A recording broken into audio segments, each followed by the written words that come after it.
You may wonder who this weird kid is who's trying to put on his school blazer. Well, this is me. My name is Matt Parsons and I was born with Erbs Palsy, which is also known as Brachial Plexus Injury. I have limited movement in my arm due to an accident which happened at birth. Not many people know about Erbs Palsy, as sometimes it can be well hidden. It can make many day-to-day tasks quite tricky to do, such as getting changed or even getting out of the swimming pool. I struggle with upper body strength due to the severe nerve damage, and it leaves me only being able to use the right side of my upper body. Even getting onto the school bus was an issue growing up, as it was difficult to lift my school bags, which are always crammed full of books. PE was always an interesting lesson for me at school. All of the kids my age were really agile and could do anything that the teacher asked them to do. I was a little different. My fingers didn't really move properly and I couldn't move my arms in certain ways. My push-ups made me look a little bit strange. So my mum did physiotherapy with me every day to try and get some of the nerves fired up and to build up some muscle. I felt like a bit of a lab rat at times, and it got more tedious as I got older. I'm always grateful for my parents for spending time on me, as I know without them I wouldn't have done half the things that I've accomplished in my life.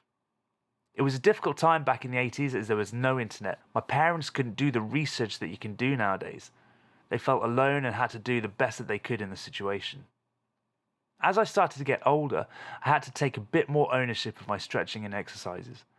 You can see that I struggle with certain movements, but I didn't know that there were other people out there just like me. Without all of these exercises, I never would have gone on to play youth county cricket or play the instruments that I play today. One of the first times I rode a bike, I slammed on the brakes with my right hand and I flew straight over the handlebars. I've always tried to find solutions to problems, so we changed the back brakes around so my right hand would control the back brakes instead of the front ones, so there was no more flying over the handlebars for me. Strength is one of my biggest problems, that and grip.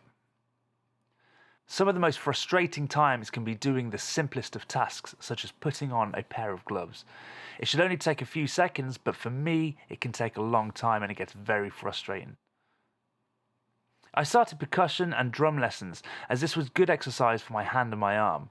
Gripping drumsticks and other things proved quite challenging, but I believe we should accept and adapt, a phrase that has become ever more prominent as I've grown up.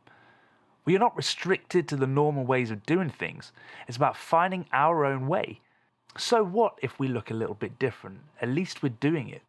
I love music, and I feel very proud that I've gone on to record solo albums and played in various bands. So what about now? Well, here I am, almost 30 years later. My range of movement isn't great, but I still get by. For me, one of the biggest issues is self-image, and I don't particularly like looking at myself in the mirror. Something I know that I need to sort out. Every time I look at a photo, my eyes are drawn straight to my arm and how it looks. Maybe it's to do with the selfie society that we live in, or maybe it's some sort of deep-rooted issue that I need to get over. I decided to take an online journey on social media. This led on to various journeys across the UK and to New York. My original plan was to make a feature-length documentary, but as I started interviewing people, I realised that there was far too much to say in just a couple of hours. So far, I've met a nerve surgeon, physiotherapist, a professional NFL player, a professional boxer, fashion designer, and many, many more inspiring people with Erbs Palsy. They all have their own unique experiences living with this injury, yet I have found we all share a similar outlook on life.